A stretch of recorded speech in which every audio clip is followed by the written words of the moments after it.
तुझा आता audio video चालू कर बरं. Yes sir. ऑडिओ व्हिडिओ चालू कर.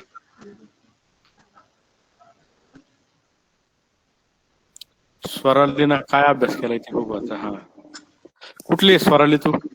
पुण्याची. हा, पुण्याचीच पुण्याचीच आहे. पुण्यात कुठं राहते? सिंहगड रोड. तिकडे कसं काय करोनाचा आता पेशंट? आहेत खूप. खूप आहेत का? हो तुमच्या सोसायटीमध्ये वगैरे? हो आहेत ना आमच्याकडे पण. म्हणजे आता प्रमाण कमी झालंय का वाढलंय का आहे स्थिर झालंय? स्थिर आहे म्हणजे अजून. स्थिर आहे ना? हो. पण आता जास्त लोक मरून राहिले वगैरे असं नाही ना? नाही असं काही नाही, बरे होतं. बरे होत आहेत का? हम्म. आता तू काय काय अभ्यास केला सांग बरं. तर अभ्यास म्हणजे मी फक्त कोर्स केलेत, कारण माझ्याकडे टेक्स्टबुक नाहीये. टेक्स्ट बुक मग विकत घे ना तू. आपल्या ग्रुपवर लॉकडाऊन आहे इकडं. हा, लॉकडाऊन आहे इकडे सगळीकडे. ऑनलाईन वगैरे असं काही नाही विकत घेता येत का तुला? नाही, बघावं लागलं ऑनलाईन. बघ ना, मग प्रयत्न कर ना. नेट नेट आहे ना घरी? हो आहे. मग नेटवर ना अभ्यास करायचा. हो. हम्म, नेटवरनं पण तुम्ही अभ्यास करू शकता ना. हो सर. करशील का नाही? हो करेल करेल. कर आता, अभ्यास टेस्ट आलेली कर आता. व्हिडिओ बंद कर. ठीक आहे, आता बॉईज मुलं आता अभ्यास सुरू केलेला आहे असं आता आपण ऍश्युम करूया. आणि तुम्ही सर्वांनी हे वाचलंय का रे? सिलेबस वाचलाय का? Have you read the syllabus? Yes sir. तर सिलेबस मी तुम्हाला आता दाखवतोय.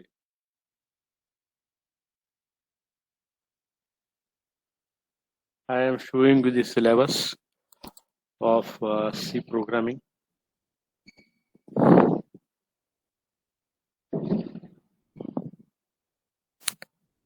अपडेटेड मध्ये आपल्याला जायला लागणार. Final syllabus level 2. लेवल 2 चा आहे का लेवल 3 चा सब्जेक्ट आहे? Whether it's a subject of level 2 और लेवल 3 हे पण तुमच्या लक्षात आलं पाहिजे बरं का.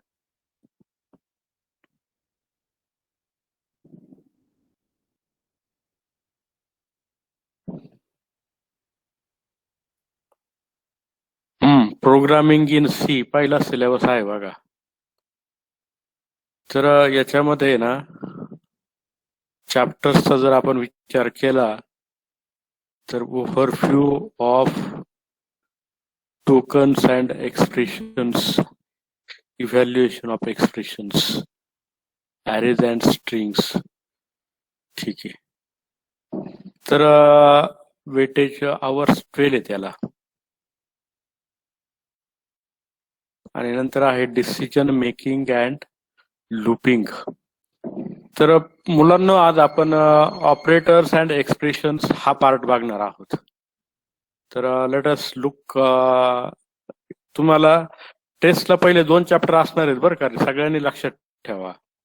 First 2 chapters will be there for test. वहीमध्ये लिहून ठेवा. हा,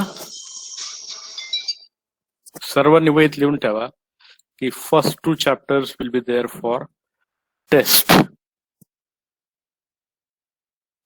तर हा सिलेबस सर्वांकडे असणारच आहे. नसेल तर आपल्या वेबसाईटवरनं डाउनलोड करा. आणि प्रॅक्टिकल्स पण मला आता सबमिट करायला तुम्ही सुरुवात करायचं आहे. तर पहिले 3 पहिल्या युनिट वरती सगळे प्रॅक्टिकल करतायत का बॉईज तुम्ही? Boys, are you doing practical assignments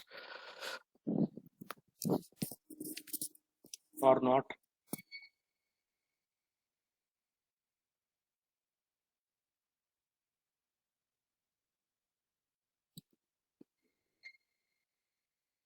तर आता बघा, आजचं लेक्चर आपलं 1:30 वाजेपर्यंत चालणार आहे.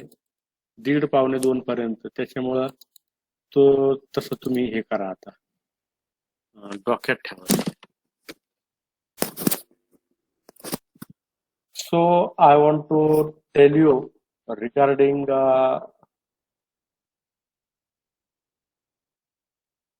what we are going to study today.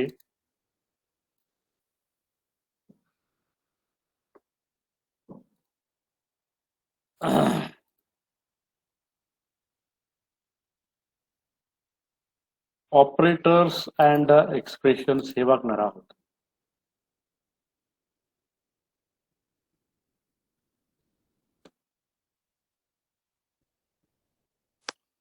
तर see boys, this is chapter number 3. हा तुमच्याकडे पाहिजे ना. एका मुलाने मला शेअर केलेला आहे, त्याने तुम्हाला तो पाठवला तरी चालेल. कोणी शेअर केला आहे का तो स्टुडंट आज उपलब्ध इथं? Is that boy present today in the class? सर्वांना पाठव ज्याने कोणी मला पाठवलंय ते. तर अरिथमॅटिक ऑपरेटर्स आपण आता बघूयात. अरिथमॅटिक ऑपरेटर्स मी वही पण सोबत ठेवा बरं का सर्वांनी, आणि वहीमध्ये पटकन लिहिता. हा जो चॅप्टर माझ्या समोर आहे, ऑपरेटर्स अँड एक्सप्रेशन्स, हा पूर्ण चॅप्टर आज आपल्याला कम्प्लीट करायचा आहे, आणि तुम्हाला सुद्धा हा चॅप्टर घरी कम्प्लीट करायचा आहे, हे लक्षात ठेवा. आणि हे जे काही समोर दिसतंय हे तुमच्या फ्रेंड कडनं घ्या आता, किंवा मी शुभम पाटीलला पाठवतो, मग तो तुम्हाला तो देईल तो. तर एवढे 8 ऑपरेटर्स आहेत बघा. C operators can be classified into a number of categories and ते इन्क्लूड 8 प्रकारचे ऑपरेटर्स आहेत. तर arithmetic operators, relational operators, logical operators, assignment operator, increment and decrement operators, हे 5 प्रकारचे ऑपरेटर्स आपण मागच्या क्लासमध्ये शिकलेलं आहोत. अरिथमॅटिक ऑपरेटर्स हे असे असतात बघा बॉईज. ऍडिशन और युनारी प्लस, सबट्रॅक्शन और unary minus, multiplication, division and modulo division. तर हे कसे वापरायचे या ठिकाणी दिलेलं आहे बघा. A minus B, A multiplied by B, A mod B, a plus b, a divided by b, minus a multiplied by b. So boys, here you should understand what is meant by unary and what is meant by binary. So who can tell what is unary and what is binary? सांगू शकता का एखादा मुलगा मला? Sir युनारी means एकच operator लागतं, म्हणजे आपण हे करायला, एक्झिक्यूट करायला. जसं की प्लस करायचं असेल ए प्लस बी एकच लागतं असं. एकच नाही लागत, त्याला ऑपरंड म्हणायचं. त्याला एकच ऑपरंड. ऑपरेटर तर नेहमी एकच असणार आहे. आणि ऑपरंट्स जे असतात, ऑपरंट म्हणजे ज्याच्यावर तुम्ही क्रिया करणार, that is called as operand. तर एकच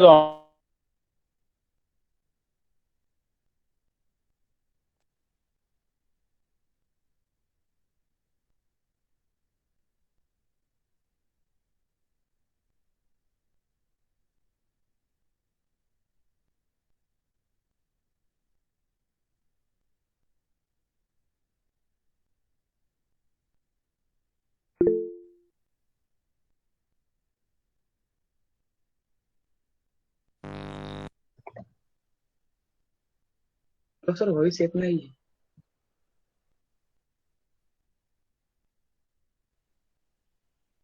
येस सर. सोडून महारुद्र, तू हे सांगू शकतो का ए मॉड बी इक्वल टू 2 असं का आलं? नसेल तर मी सांगतो तुला. मॉड सर स्क्रीन नाही दिसत.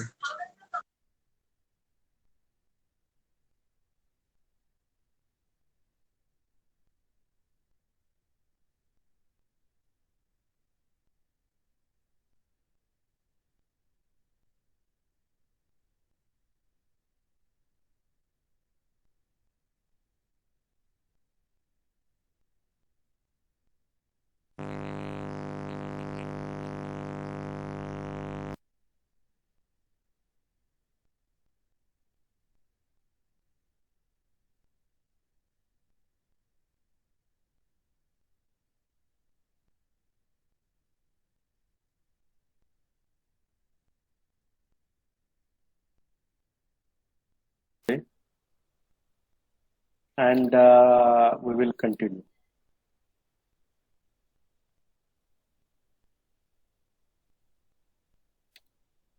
दिसतंय का बुक आता महारुद्र?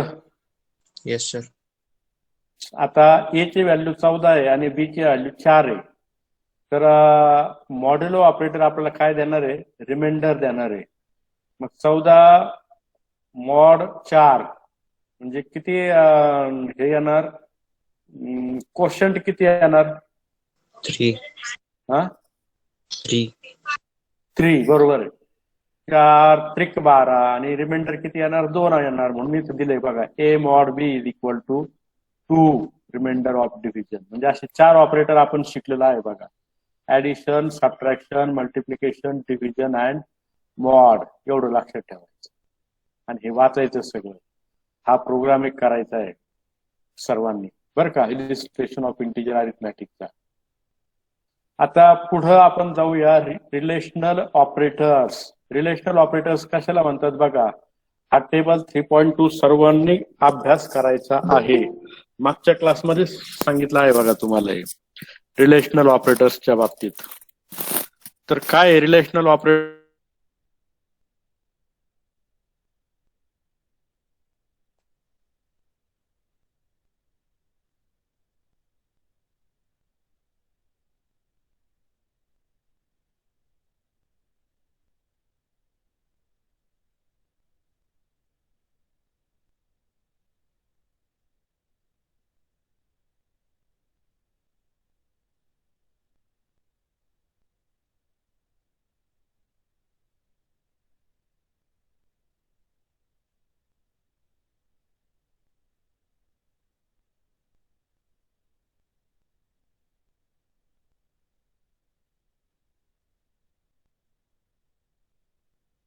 हा टेबल पाहिलं दाखवा, बघितला होता का ट्रूथ टेबल? हा टेबल 3.3 चा. हो सर, पण तुमची तुम्ही टेबल एक्सप्लेन करत होते. हा टेबल एक्सप्लेन. आता 5 and 10 असं लिहिलं तर उत्तर किती यायला पाहिजे सांगा बरं आता. सर स्क्रीन नाही दिसत. स्क्रीन दिसत नाहीये? थांबा एक मिनिट. असं सांगत जा मला, असं पटापट सांगितलं का मग माझ्या लक्षात येतंय. कारण तुम्ही तिकडं मी इकडं, मला कळत नाही नेमकं काय चालू आहे. आता स्क्रीन दिसेल बघा तुम्हाला. आता दिसतोय का? हो सर. तुम्हाला 2 स्क्रीन दिसतील. आता वर्डचं दिसत असेल बघा स्क्रीन.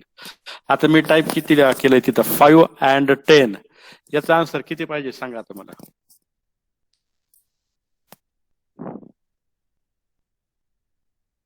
मगाची कोण स्टुडंट होती ती? तिनं सांगा. Was that student? किंवा दुसऱ्याने कोणी सांगितलं? सुरभी आहे का आज? टिळेकर सुरभी. हो सर आहे. सांग बरं बाळा तू आन्सर काय? 1 येईल का सर? 1 करेक्ट. सुरभीनं 1 करेक्ट सांगितलं. आता पुढचं घेऊ आपण 5 and 10 नंतर. हॅलो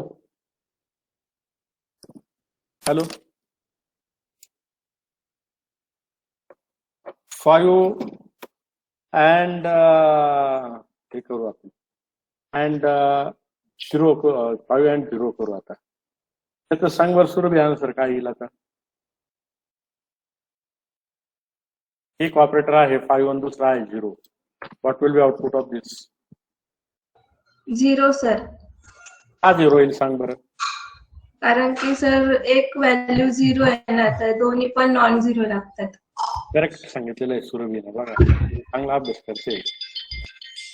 पुढचं बघूया आपण आता. सुरभी मला सांग 0 and 0 काय आन्सर येऊ शकतं याचं? 0 सर. बरोबर सांगितलेलं आहे सुरभीनं परत. आता सुरभी मला सांग परत 1 ऑरचं चिन्ह आता कुठं दिसतंय? कीबोर्डवर टाईप करते. ठीक आहे. ऑर कसा आता आणून दाखवतो तुम्हाला. ऑर कीबोर्ड पासून ऑर कसं टाईप करायचं हे पण बघून ठेवा बरं का स्टुडंट तुम्ही. सर शिफ्ट प्रेस करून बघा ना सर. शिफ्ट प्रेस काय प्रेस करायचंय? शिफ्ट प्रेस करा आणि तेच तुम्ही ब्लॅक स्लॅश केलं होतं ना, शिफ्ट दाबून ते तिरप झालं होतं ते.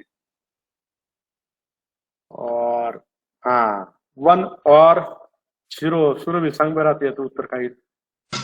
1 सर. करेक्ट. सुरभीनं परत करेक्ट सांगितलेलं आहे. सुरभी आता नाव टेल मी 1 विसरलो मी परत. हा 1 और 12 याचा आन्सर सांग बरं. 1. करेक्ट सांगितलेलं आहे बघा. सुरभी बरोबर आन्सर सांगते बरं का आपल्याला. 0 और 0 याचं सांग आन्सर. 0. सुरभीने सांगितलं याचा अर्थ सर्वांना यायला पाहिजे. ह्या टेबल नुसार हा अँडचा टेबल आहे आणि ऑरचा आहे. अँड म्हणजे काय? आउटपुट तुम्हाला एक कधी येईल? जेव्हा दोन्ही पण नॉन झिरो असतील तेव्हा आउटपुट 1 येईल. आणि ऑर मध्ये आउटपुट 1 केव्हा येईल? तर कुठला तरी एक नॉन झिरो पाहिजे किंवा दोन्ही नॉन झिरो असतील तरी चालेल. तर याचे काही एक्झाम्पल्स या ठिकाणी दिलेले आहेत. त्यांचं relative precedence of relational and logical operators is as follows. तर हे प्रिसिडन्स काय प्रकार आहे सुरभी सांगू शकतेस का तू? टिळेकर सुरभी. बघा आता मी एक एक्सप्रेशन लिहितो इथं स्क्रीनवर. Capital A plus B multiplied by C. दिसतंय का तुम्हाला आता? Yes sir. आता याच्यामध्ये प्लसला जास्त प्रायोरिटी देऊ का स्टारला मी प्रायोरिटी देऊ जास्त? सर स्टारला मल्टिप्लिकेशनला. करेक्ट. स्टारला जास्त प्रायोरिटी दिलेली आहे आपण, म्हणजे त्याला प्रिसिडन्स म्हणायचं बघा. That is called as precedence. तर स्टारचं प्रिसिडन्स प्लस पेक्षा जास्त आहे. आता वेगळं एक्सप्रेशन लिहितोय मी. Capital A plus B minus C. आता सांग बरं सुरभी कशाला जास्त प्राधान्य द्यायचंय? सर प्लसला ऍडिशनला. का बरं? कारण तो फर्स्ट आहे सर. प्लस आणि मायनसला सेम असतं प्रेसिडेंस. आज प्लस पण आणि first मायनस आलंय म्हणून. प्रेसिडन्स सारखंच असतं, परंतु प्लस हा लेफ्ट साइडला प्रथम आल्यामुळे त्याला अगोदर ते इव्हॅल्युएट करायचं. पण या ठिकाणी सुरभीने सांगितल्याप्रमाणे addition and subtraction this two operators have the same precedence. तर इथं बघू या ठिकाणी greater than or equal to, less than or equal to, हे जे 4 ऑपरेटर्स लिहिलेले आहेत त्या सर्वांचं प्रिसिडन्स सारखंच आहे. त्याच्यानंतर पुढे दिलं इक्वल टू आणि नॉट इक्वल टू, ह्या दोघांचं पण प्रिसिडन्स सारखंच आहे कारण ते एकाच रो मध्ये लिहिलेले. परंतु वरून खाली जर आपण आलो तर हे एक्सक्लामेशन मार्क म्हणतात. याला काय म्हणतात? Exclamation mark. त्याचं प्रायोरिटी जास्त आहे. त्याच्यानंतर कमी प्रायोरिटी ह्या 4 ऑपरेटरची आहे. त्याच्यानंतर आणखी कमी equal to not equal to ची आहे. नंतर अँडची आहे आणि सगळ्यात खाली ऑरची ही आहे. प्रिसिडन्स म्हणतात त्याला. प्रिसिडन्स म्हणजे कोणाला अगोदर इव्हॅल्युएट करायचं त्याला प्रिसिडन्स म्हणतात. आता पुढे जाऊया आपण. हे बघा पुढचा आहे असाइनमेंट ऑपरेटर. असाइनमेंट ऑपरेटर म्हणजे काय? तर व्हॅल्यू असाइन करायची. हे बघा हे ऑपरेटर्स दिलेले आहेत. A is equal to A plus 1 म्हणजे ए प्लस 1 ची व्हॅल्यू ए ला असाइन केली. A is equal to A minus 1 हा जो आहे याला असाइनमेंट ऑपरेटर असं म्हणायचं. किंवा हे वेगळ्या पद्धतीने असंही लिहू शकता बघा तुम्ही. Statement with shorthand operator A plus equal to 1 हा कॉलम माझ्या मताने तुम्हाला दिसतोय. तर याला शॉर्ट हँड ऑपरेटर असे म्हणायचे. हे सगळे वाचा बॉईस तुम्ही. त्याच्याशी रिलेटेड हे प्रोग्राम करा. आता इन्क्रीमेंट अँड डिक्रीमेंट ऑपरेटरचं सांगतोय. Plus plus and minus minus यांना इन्क्रीमेंट अँड डिक्रीमेंट ऑपरेटर असे म्हणायचे. बघा plus plus M is equivalent to M is equal to M plus 1. आपण जेव्हा प्लस प्लस एम असं लिहितो तर त्याचा अर्थ काय घ्यायचा सुरभी? सर एम मध्ये 1 ऍड होणार. एम मध्ये 1 ऍड होणार. बरोबर आहे. M is equal to M plus 1. आणि शॉर्ट हँड ऑपरेटर बघितला का समोर? कसं हो लिहायचं सर. शॉर्ट हँड मध्ये कसं लिहायचं प्लस इज इक्वल्स असाइनमेंट. काय काय plus assignment. M plus equal to 1. मग आपलं लेक्चर झाल्यानंतर तुझ्या मैत्रिणीने जर समजा प्रश्न विचारला त्यांना समजून सांगे सगळं इन्क्रीमेंट डिक्रीमेंट कसं करायचं. त्याच पद्धतीने मायनस मायनस एम चा अर्थ सांग बरं मला आता. मायनस सर एम मायनस मधून 1 मायनस होईल. हा एम मधनं 1 मायनस करायचं आणि शॉर्ट हँड म्हणजे थोडक्यात कसं लिहायचं ते एम मायनस इक्वल टू 1 असं लिहायचं. Now boys tell me here M is equal to 5.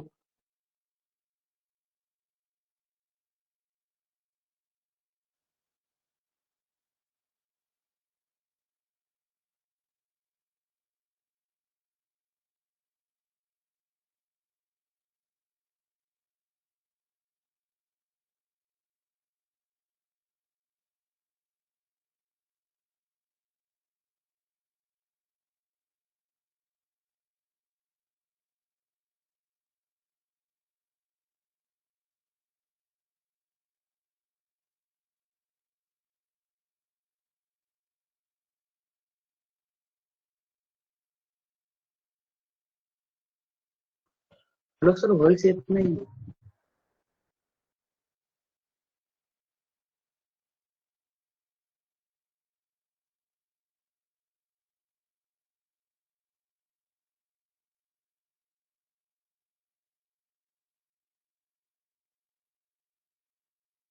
x is equal to plus plus y. x is equal to what? What is value of x? सांगू शकता का तुम्ही याचं उत्तर मला? 6. सुरभी कसं काढलं सांग बरं 6 ते. Sir 5 plus 1. हे प्लस प्लस वाय हे जे आहे ना बॉईज स्टुडंट्स याला प्री इन्क्रीमेंट ऑपरेटर असं म्हणतात बरं का. आता मी थोडस याच्यात बदल करतो. आता मी लिहितोय x is equal to Y plus plus. आता सांग सुरभी x ची व्हॅल्यू किती येणार? 6 सर. 6च येईल. आता 6 कसं काय येईल? म्हणजे याचा अर्थ प्लस प्लस आणि वाय प्लस प्लस मध्ये फरक नाही का? सर याचा आन्सर 6 येईल आणि त्याच्या आधीचं 4 येईल. त्याच्या अगोदर 4 येईल. आता परत बघा, आता मी तुम्हाला दोन्ही पण हे करतो, हायलाइट करून दाखवतो. आणि हे जे मी बॉईज एक्झाम्पल लिहितोय ना याच्यावरनं तुम्हाला लक्षात यायला पाहिजे की मी काय शिकवतोय तुम्हाला. या बुक मधनं तुम्हाला हे सांगतोय मी तुम्हाला. प्री इन्क्रीमेंट आणि पोस्ट इन्क्रीमेंट म्हणून ह्याच्यात लिहिलेलं असणार आहे कुठेतरी. Increment and decrement operators. Sir pre मध्ये आधी हा. व्हॅल्यू इन्क्रीज होते मग इक्वेशन सॉल्व्ह होतं. बरोबर आहे. आणि प्री मध्ये अगोदर व्हॅल्यू ऍड होते आणि नंतर असाइन होते. आणि पोस्ट मध्ये अगोदर व्हॅल्यू असाइन होते आणि नंतर मग ती इन्क्रीज. increment होते. तर हे आता सगळ्या मुलांना नाही लक्षात आलं ते म्हणून मी एक एक्झाम्पलच्या द्वारे सांगतो तुम्हाला सगळ्यांना. हा स्क्रीन मी पूर्ण क्लिअर करतोय आता. I will clear the screen. आणि सगळ्यांना आता थोडस फॉन्ट मोठा करून दाखवतोय. हे बघा आता बॉईज आपण प्री इन्क्रीमेंट ऑपरेटर शिकतोय. प्री इन्क्रीमेंटचा अर्थ काय आहे? प्लस प्लस एक्स याला प्री इन्क्रीमेंट म्हणायचं. एक्स तो स्मॉल असू शकतो, कॅपिटल कसंही असू शकतो, त्याचा नका विचारतो. प्रीचा अर्थ काय आहे? अगोदर इन्क्रीमेंट करा असा अर्थ आहे त्याचा. मग जर समजा मी एक्स इज इक्वल टू 5 म्हटलं, एक्स इज इक्वल टू 5 म्हटलंय आता मी, सेमिकोलन आणि Z equals to plus plus x असं म्हटलंय मी. आता मला सांगा झेडची व्हॅल्यू किती होईल आता बॉईज? 4. 4 नाही होणार, इन्क्रीमेंटच व्हायला पाहिजे. 6. 6 होईल. एक्स ची व्हॅल्यू किती आहे? 5 आहे. नंतर आपण काय लिहिलंय? प्लस प्लस एक्स म्हणजे एक्स इन्क्रीमेंट करा. 5 किती होणार? 6 होणार. आणि झेड मध्ये किती असाइन होणार? 6. तर या ठिकाणी मी लिहून ठेवतोय झेडची व्हॅल्यू येणार 6. आता पुढचं एक एक्झाम्पल बघू आपण. पुढचं एक्झाम्पल आता बघा, त्याला पोस्ट इन्क्रीमेंट म्हणायचं. Post increment. पोस्ट इन्क्रीमेंटचं जे आहे याचा अर्थ एक्स प्लस प्लस असं त्याला म्हणायचं. एक्स प्लस प्लस म्हणजे काय, नंतर एक्स ला इन्क्रीमेंट करा. नंतर म्हणजे कधी, तर त्याच्यासाठी एक एक्झाम्पल आपण बघूया. एक्स इज इक्वल टू 5 परत तेच घेतलंय आणि Z is equal to X plus plus. आता सांगा झेडची व्हॅल्यू किती येणार. 5. बरोबर आहे का. सर्व मुलांनी सांगा वेदर झेडची व्हॅल्यू किती येणार सांगा. आता 5. 6. जी कोणी 5 सांगितलेलं आहे दॅट इज करेक्ट. म्हणजे अगोदर व्हॅल्यू असाइन होणार झेडला आणि नंतर एक्स ला इन्क्रीमेंट होणार. अगोदर असाइन होणार म्हणजे काय, एक्स ची व्हॅल्यू किती होती 5, 5च्या 5 असाइन होईल आणि नंतर एक्स इन्क्रीमेंट होईल. एक्स ची व्हॅल्यू किती होईल सांगा मला. 6. 6 बरोबर आहे. आणि पहिल्या ठिकाणी एक्स ची व्हॅल्यू किती होईल. पहिल्यांदा सुद्धा 6 ची. दोन्ही पण ठिकाणी एक्स इन्क्रीमेंटच होणार आहे. प्लस प्लस एक्स किंवा एक्स प्लस प्लस यामध्ये दोघांमध्ये पण एक्स इन्क्रीमेंटच होणार आहे. परंतु असाइनमेंटच्या करण्याच्या असाइनमेंट ज्यावेळेस आपण करतो Z is equal to plus plus x, त्याला प्री इन्क्रीमेंट म्हणायचं. म्हणजे अगोदर व्हॅल्यू इन्क्रीज करा आणि नंतर असाइन करा. आणि पोस्ट इन्क्रीमेंट म्हणजे काय, अगोदर असाइन करा आणि नंतर मग इन्क्रीमेंट करा. असं याला प्री इन्क्रीमेंट आणि पोस्ट इन्क्रीमेंट म्हणायचं बॉईज. ते पुस्तकातनं वाचा, तुम्हाला व्यवस्थित लक्षात येईल. आता घाईमध्ये तुम्हाला लवकर लक्षात येणार नाही. आता प्री डिक्रीमेंट हे शिकवतोय तुम्हाला. Pre decrement, PRE decrement spelling DECREMENT, pre decrement. Pre decrement साठी एक्झाम्पल घ्या. मायनस मायनस एक्स असे आपण म्हणूया आणि एक्स ची व्हॅल्यू मी घेतोय 5 सेमिकोलन आणि Z is equal to minus minus X semicolon. आता बॉईज सांगा मला what will be value of Z. 4. हा, झेड ची व्हॅल्यू 4 येणार. करेक्ट. आणि एक्स ची व्हॅल्यू किती येणार. 5 नाही. एक्स ची व्हॅल्यू पण 4च येणार. डिक्रीमेंट करणार ना आपण, तर एक्स डिक्रीमेंटच होणार आहे 100%. फक्त मायनस मायनस एक्स असल्यामुळं अगोदर व्हॅल्यू डिक्रीमेंट करायची कसली, एक्स ची, नंतर ती झेडला असाइन करायची. याला म्हणायचं प्री डिक्रीमेंट. आणि त्याच्या पुढचं सांगतो आता पोस्ट डिक्रीमेंटचं. Post decrement DECREMENT, post decrement. याच्यामध्ये बघा आता X is equal to 5 semicolon, त्यानंतर आहे Z is equal to X minus minus semicolon. आता सांगा झेडची व्हॅल्यू किती येईल. 5. करेक्ट. झेडची व्हॅल्यू 5 आली कारण एक्स मायनस मायनस म्हणजे काय, अगोदर असाइन करा. अगोदर म्हणजे काय, 5 जो आहे तो असाइन करायचा आणि नंतर एक्स ची व्हॅल्यू डिक्रीमेंट करायची. मग एक्स ची व्हॅल्यू येणार 4. अशा पद्धतीने फार सोपा आहे बघा. पोस्ट इन्क्रीमेंट आणि प्री डिक्रीमेंट हे दोन्ही पण तुम्हाला आता शिकवलेलं आहे. या ठिकाणी m is equal to 5, y is equal to plus plus m, याची व्हॅल्यू तिथे कशा आल्यात हे अभ्यास केल्यानंतर तुम्हाला लक्षात येईल की आपण जे केलं तेच त्या ऑथरने केलेलं आहे. आता पुढचं बघा. पुढचं एक्झाम्पल, याला कंडिशनल ऑपरेटर असं म्हणायचं बरं का माय डिअर स्टुडंट्स. लिहून ठेवा वहीमध्ये. Conditional operator.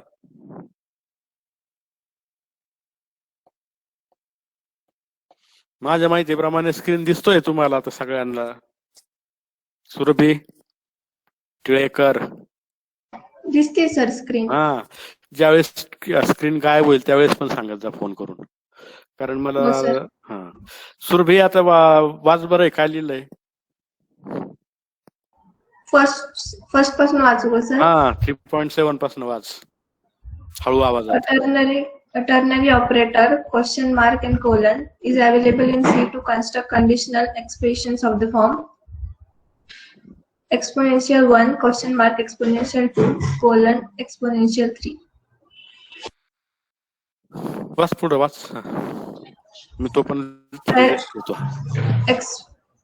X1, exp2 and exp3 are expressions. The operator question mark and colon works as follows. Expression 1 is evaluated first. If it is non-zero, means true, then the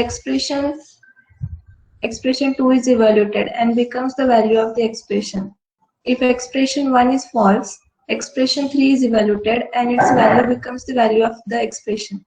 Note that one of the expression, either expression 2 or expression 3 is evaluated. For example, consider the following statement. A is equals to 10, B is equals to 15. Then X is equals to A is greater than B. Then question mark A colon B. In this example, X will be assigned the value of B. This can be achieved using the if-else statements as follows. If A is greater than B, then X is equals to X is equals to A, else X is equal to B. आता सुरभीने पूर्ण आपल्याला वाचून दाखवलेलं आहे. आता आपल्याला समजावून घेणे ही आपली जबाबदारी आहे. तिनं जेवढं काय आहे ती आपल्याला मदत केलेली आहे, तिनं वाचून दाखवले. मग आता ती म्हणते तुमचं तुम्ही समजावून घ्या, कसं समजून घ्यायचं ते बघा. आता बॉयज कंडिशनल ऑपरेटर या ठिकाणी लिहिलेला आहे. या कंडिशनल ऑपरेटरला काय म्हणायचं? क्वेश्चन मार्क कोलन, याला म्हणायचं कंडिशनल ऑपरेटर. काय म्हणायचं? Conditional operator. आणि हा टर्नरी ऑपरेटर आहे. टर्नरी म्हणजे काय? 3.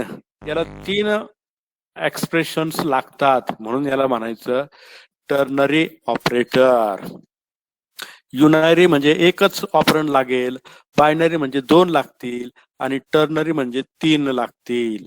म्हणून क्वेश्चन मार्क कोलन असं जर म्हटलं असेल तर that is called as conditional operator. आणि हा कशासाठी वापरायचा? It is use to construct conditional expressions of the form expression 1 question mark expression 2 colon expression 3, where expression 1, expression 2 and expression 3 are expressions. Expression म्हणजे काय? सुरभी सांग बरं, what is mean by expression? Sir, which consists of variables, constants and operators. It is a combination. Expression means it's a combination of operands. A plus B याला आपण expression असं म्हणतो. मागाशी जे तुम्हाला दाखवलंय MS Word मध्ये टाईप करून ते सर्वच एक्सप्रेशन्स होते.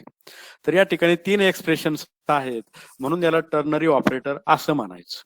आणि तो कंडिशनल ऑपरेटर म्हणायचं कारण या ठिकाणी आपण कंडिशन चेक करतोय आणि त्या कंडिशनचं उत्तर असेल ट्रू किंवा फॉल्स किंवा एस किंवा नो, असंच काहीतरी तुम्हाला उत्तर मिळणार आहे, ट्रू किंवा फॉल्स. ती जर कंडिशन बरोबर असेल तर ट्रू म्हणायचं, अदरवाईज फॉल्स म्हणायचं. म्हणजे क्वेश्चन मार्कचं उत्तर काय भेटणार आहे? ट्रू किंवा फॉल्स. आता हे वरचं जे कंडिशनल जे ऑपरेटर आहे हा कसा काम करतो तर ते बघा.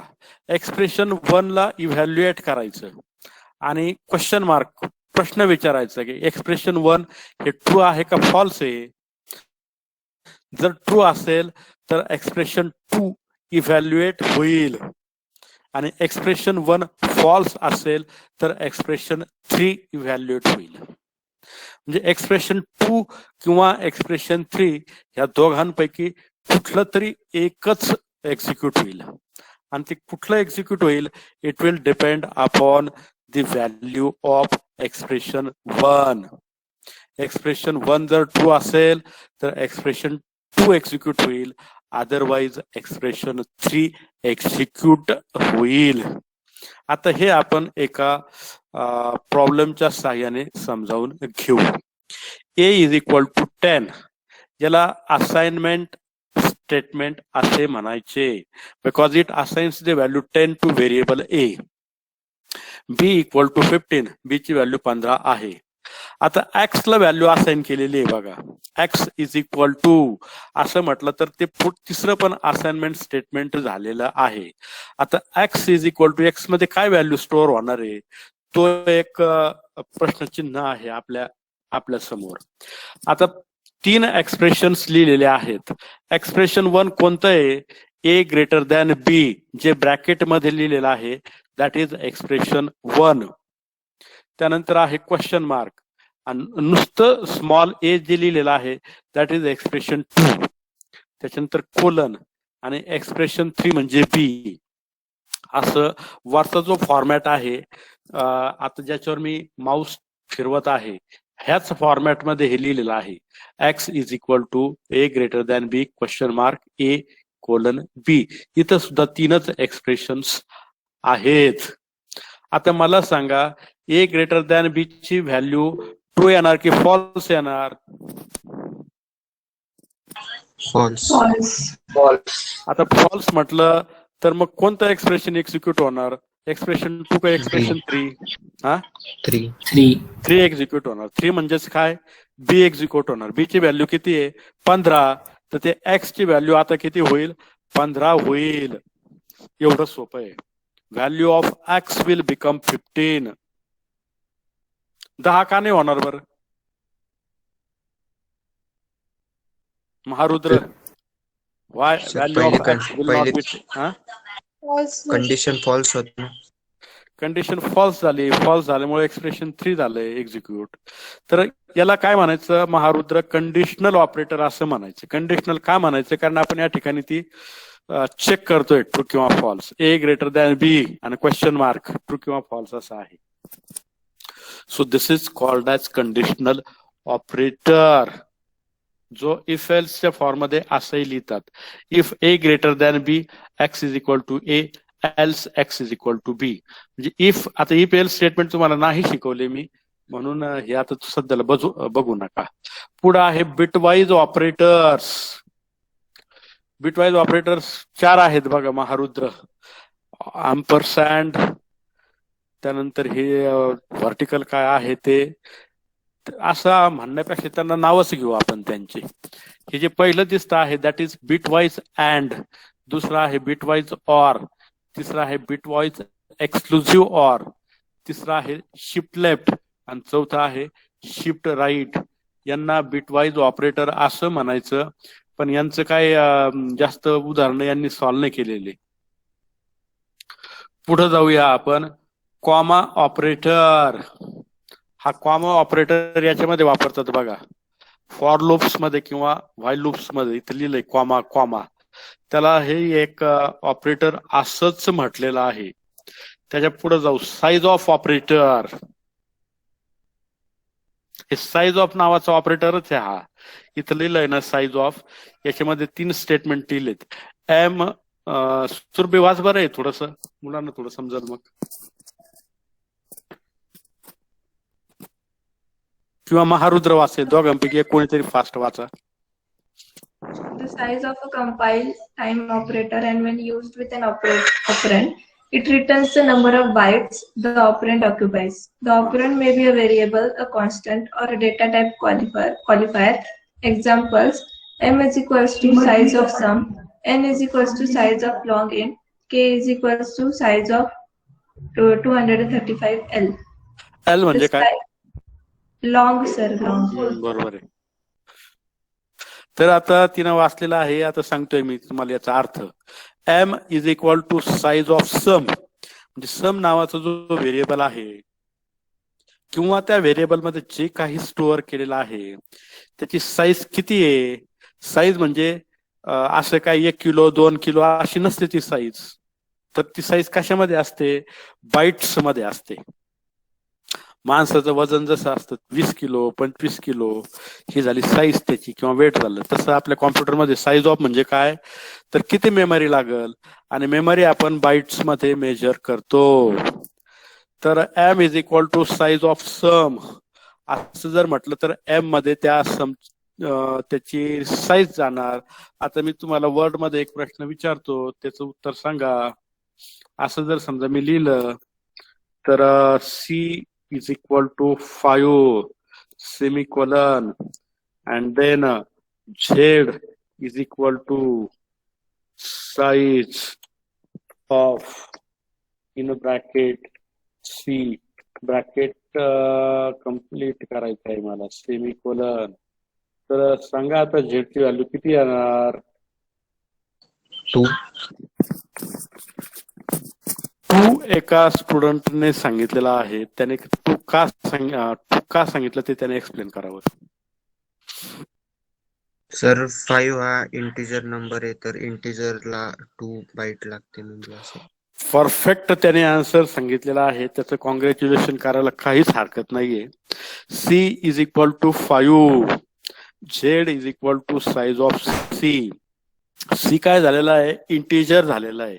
आणि आपण एका क्लासमध्ये बघितलेलं आहे बघा, इंटिजर जर असेल तर त्याला स्टोअर करायला लागतात 2 बाईट्स, म्हणून झेड ची व्हॅल्यू येणार 2. करेक्ट सांगितलेलं आहे त्याने, म्हणून त्याचं अभिनंदन करायला काहीच हरकत नाही. आता त्यालाच मी पुढचा प्रश्न विचारतो. सी इज इक्वल टू असं लिहिलंय मी, आता बघ थांबा, आता मला ते हेच सापडत नाही लवकर, चिन्हच सापडत नाही कीबोर्ड, हा एक माझा प्रॉब्लेम आहे. ठीक आहे.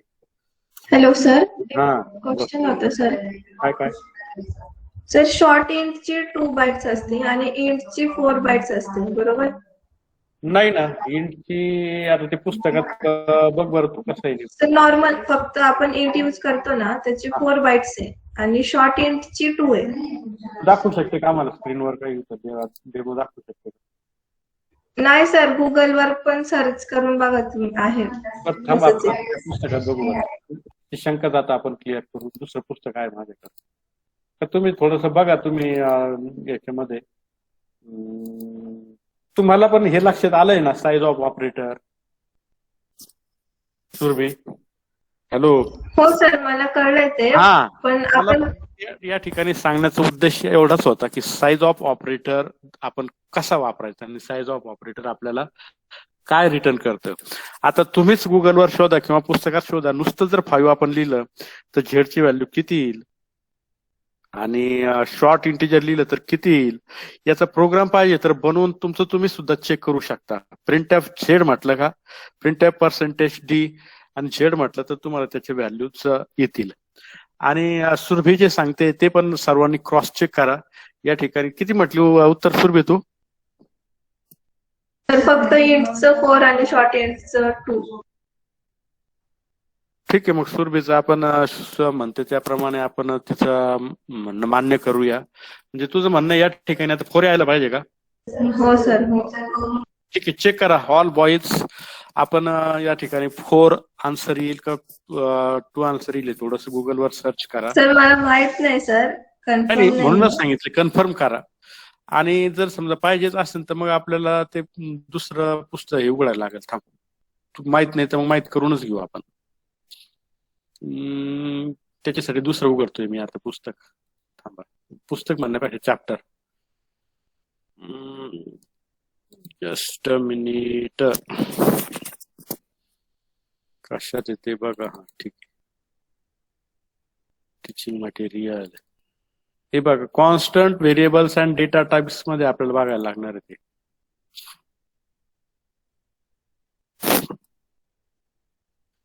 आता कसं, आता आन्सर मी बघतोय बघा. आता all boys how I am searching for that answer, हा चॅप्टर काढायचा. हे चॅप्टर पण मी तुम्हाला सर्वांना शेअर करतो शुभम पाटीलच्या मार्फत. आणि याच्यामध्ये आता बघू आपण साईज किती लागते वगैरे, त्या टेबल मध्ये काय दिलेलं आहे.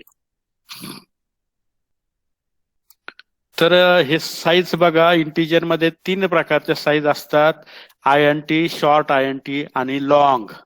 हे तुम्हाला ह्या टेबल वरनं, बरं झालं आपण हे डिस्कस केलंय. म्हणजे हा टेबल फार महत्वाचा आहे बरं का boys. Data types in C हा तुम्हाला मी दाखवू शकलो नव्हतं कारण त्यावेळेस दुसऱ्या नोट्स होत्या माझ्याकडं. तर साइंड आणि अनसाइंड असे दोन प्रकार असतात. Unsigned integer, unsigned short integer, unsigned long integer. तर हे बघा आता कॅरेक्टर टाईप नुसतं INT आपण असं जर म्हटलं तर याला -32 ही एवढी मोठी रेंज लागते. आणि ही रेंज म्हणजे 2 बाईट्सचीच रेंज आहे. बरोबर तिनं सांगितलेलं आहे ते. इथं त्याचं वर्णन लिहिलंय बघा.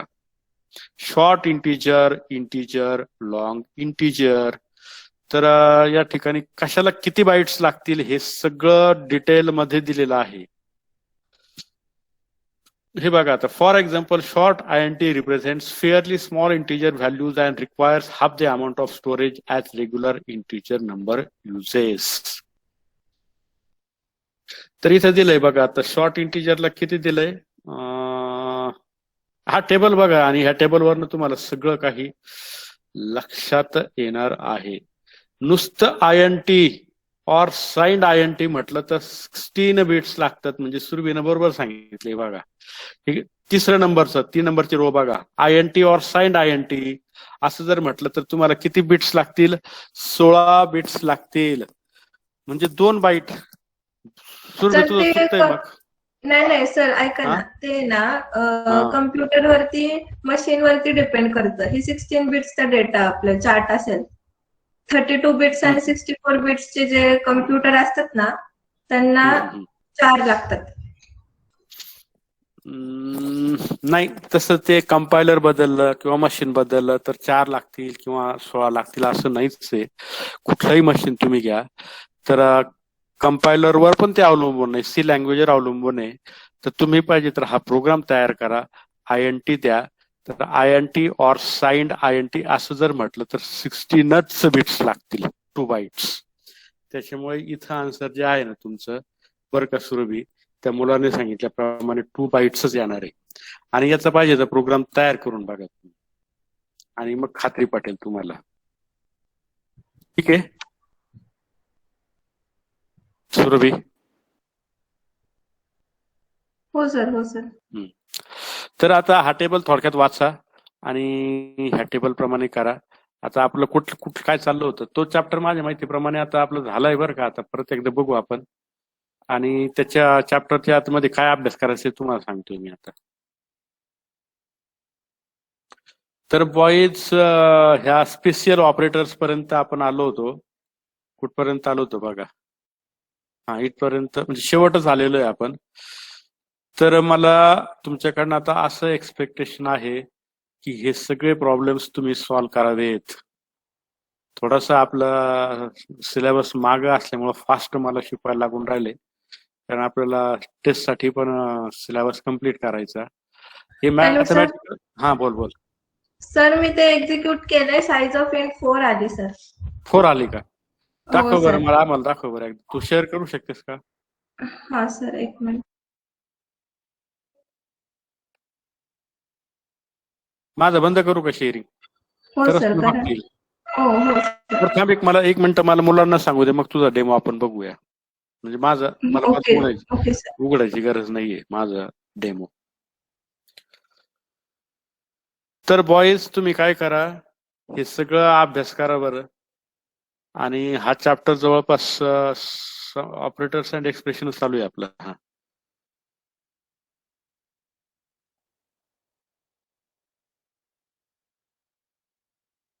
ते अरिथमॅटिक हे झालंय.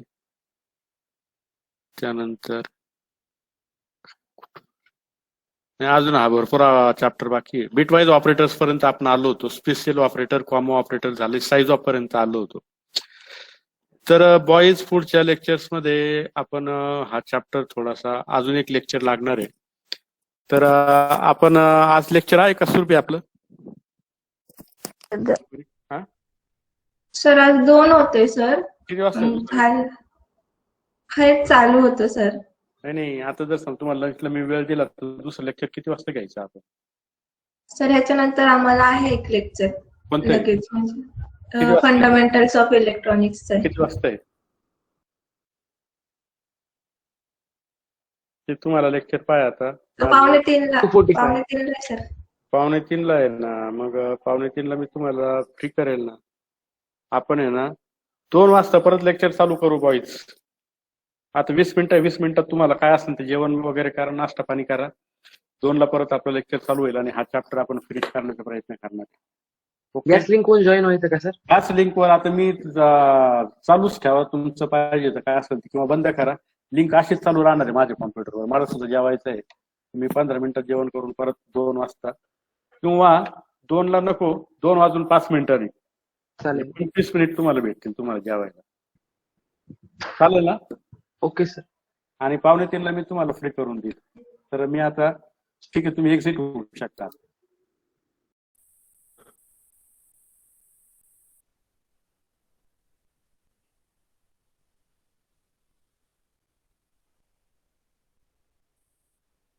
काय एवढं काय हे बघत होतो ना, स्पेशल ऑपरेटर्स बघितलेलं आहे. Excuse me sir. हा बोल. सर यांची व्हॅल्यू 4च आहे सर. बरोबर आहे ना. म्हणजे हो चालेल, आता 4/4. पुढच्या वेळेस आपण डेमो ठेवू त्यात. हा, आता पुढचा टॉपिक बघा. आता अरिथमॅटिक एक्सप्रेशन्स. तर यांना अल्जेब्राइक एक्सप्रेशन्स किंवा अरिथमॅटिक एक्सप्रेशन्स कसं म्हणतात ते बघा. A multiplied by B minus C. तर हे सी मध्ये कसं लिहायचं ते दिलेलं आहे. A multiplied by B minus C. M plus N multiplied by X plus Y कसं लिहायचं ते दिलेलं आहे इथं. C expression. तर एक्सप्रेशनची डेफिनेशन सांगितली. An arithmetic expression is a combination of variables, constants, and operators arranged as per the syntax of the language. ते लँग्वेजच्या सिंटॅक्स प्रमाणे ते अरेंज केलेलं आहे असं त्या ठिकाणी सांगायचं आहे आपल्याला. तर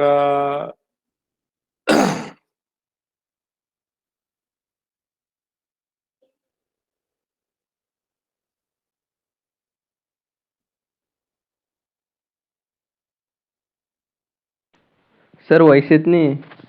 काय काय काय व्हॉइस येत नव्हतं सर. हा, व्हॉइस येत नव्हतं. व्हॉइस पाहतो.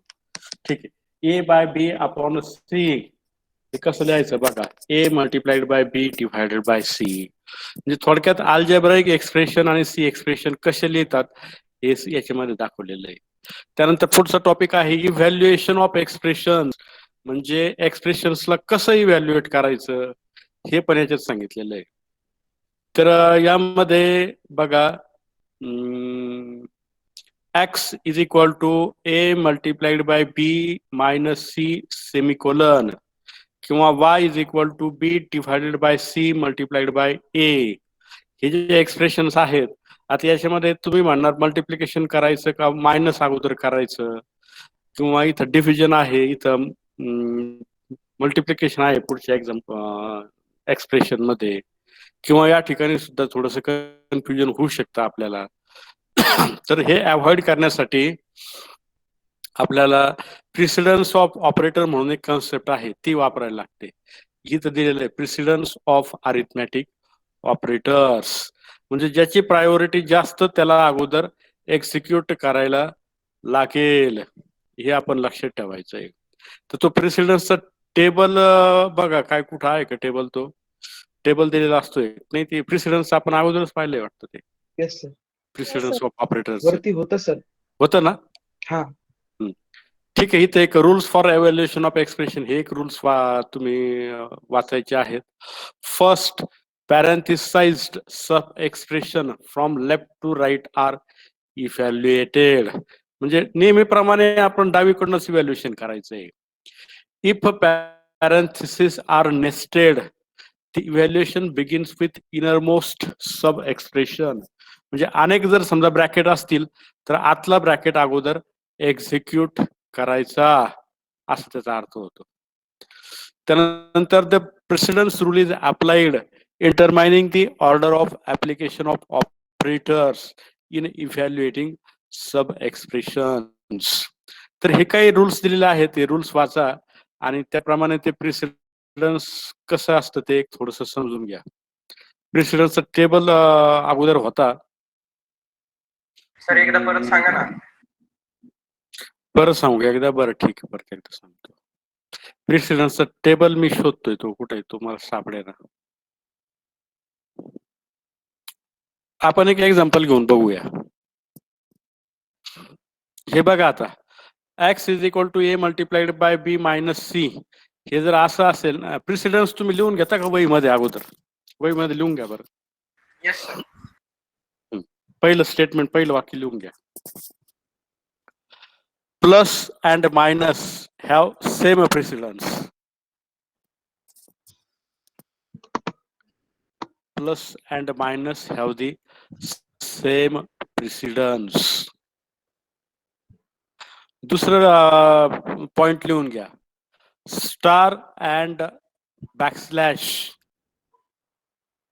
Star and backslash also have same precedence. Also have same precedence. Sir modulus पण येतं का त्यामध्ये? बघू ना आपण, तो ऑपरेटर तोच टेबल शोधतोय ना मी. Yes sir. टेबल आला का आपल्याला? कुठल्या पेजवर आहे सांगू शकता का या सर पुस्तकात? खाली आहे अजून थोडस. आहे का टेबल, आहे का? हा मी पाहिला तुम्ही स्क्रोल करताना. हा दाखव बरं. टेबल नाही, थांबव. जस्ट असं लिहिलेलं आहे थोडस आधी काय सॉल्व. लिहिलेलं आहे. हा आपण बघू. हे म्हणतोय का? हा हाय प्रायोरिटी आणि low priority. There are two distinct priority levels of arithmetic operators. हा, हाय प्रायोरिटीचे बघा, बरोबर याने सांगितले. हाय प्रायोरिटीचे स्टार, बॅकस्लॅश आणि मॉड्युलो तिघांची प्रायोरिटी हाय असणार आहे बघा. 5च ऑपरेटर आहेत अरिथमॅटिक ऑपरेटर्स. एक आहे मल्टिप्लिकेशन, दुसरा आहे डिव्हिजन आणि तिसरा आहे मॉड्युलो. या तिघांची ही प्रायोरिटी हाय असणार आहे. आणि लो प्रायोरिटी मध्ये काय आहे? प्लस आणि मायनस. ह्या प्लस आणि मायनसची दोघांची प्रायोरिटी सारखीच असणार आहे. आणि हे जे वर 3 लिहिलेले आहेत, स्टार, बॅकस्लॅश आणि हे मॉड्युलो, या तिघांची पण प्रायोरिटी सारखीच असणार आहे. परंतु ह्या 3 ऑपरेटरची प्रायोरिटी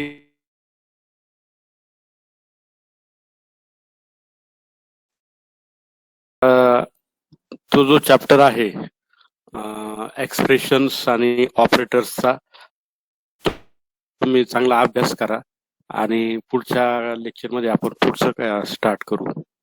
तर आता कोणाला काही डिफिकल्टी आणि दुसरं मला सांगायचंय, त्या चॅप्टरच्या सर्व एक्सरसाइजेस जेवढं आहे हे सगळं तुम्ही सॉल्व्ह करा.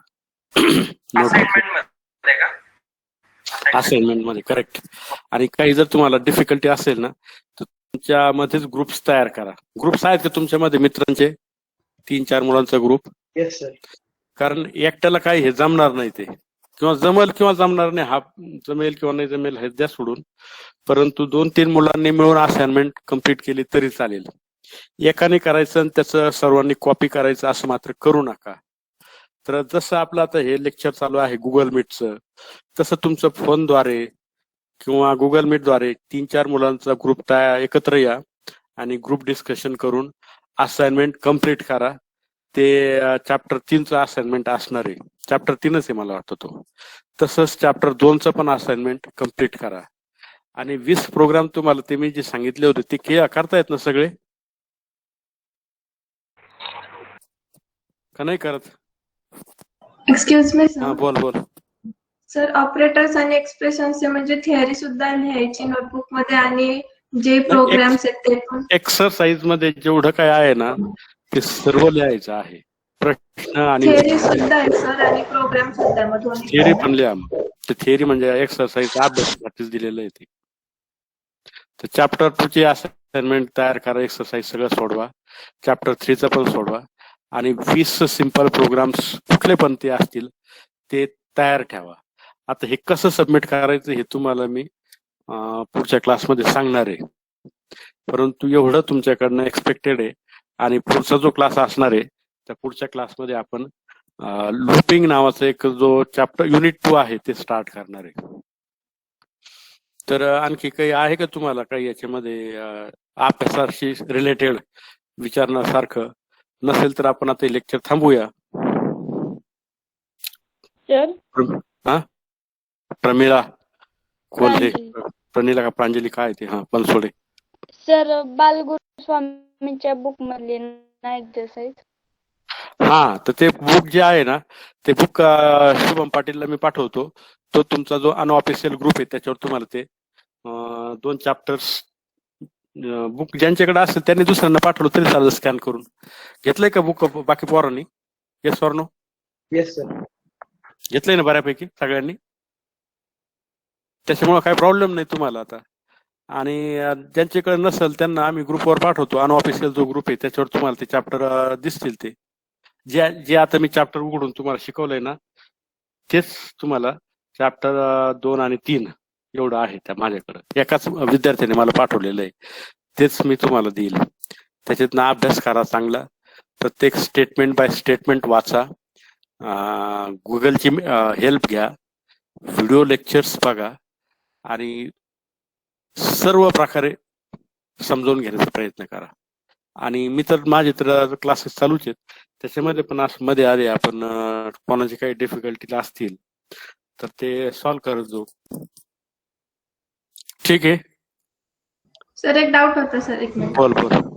सर ते जे ऑपरेटर एक्सप्रेशनची जी एक्सरसाइज आहेत ना त्याच्या प्रोग्राम्स आहेत ना त्यामध्ये, तर त्यामध्ये लूप्स यूज होतात ते प्रोग्राम्स एक्झिक्यूट करायला. मग तेच करायचे का मग आम्ही ते तुम्ही शिकवलेत फक्त ते लूप केले वगैरे तर? ते पण करा तुम्ही. म्हणजे असं नाही की मी शिकवलं नाही म्हणून करायचं नाही. तर पण सबमिशन साठी सर मग काय सबमिशन सबमिट साठी हेच करायचं? करायचं ना. चॅप्टर 2 ची एक्सरसाइज करायची. त्याच्यामध्ये काय येतं आणि काय येत नाही हा विचार त्या सोडून जे काही त्याच्यामध्ये आहे रिक्वायरमेंट ते अभ्यास करायचं आणि त्याप्रमाणे कम्प्लीट करायचं. Okay sir. आणि सर करिक्युलम मध्ये जे असाइनमेंट्स आहेत प्रॅक्टिकल मग त्या वेगळ्या आहेत? मग त्या त्या पण कसं करायच्या आहेत ना. करिक्युलम म्हणजे मध्ये युनिट 1 मध्ये काय लिहिलेले आहेत? 1 हॅलो, त्या तर करायच्याच आहे परंतु त्याच्या व्यतिरिक्त ह्या पण आहेत. ओके सर चालेल. ठीक आहे. आता मी ही मीटिंग एंड करतोय. आपण पुढच्या क्लासला भेटूया. तोपर्यंत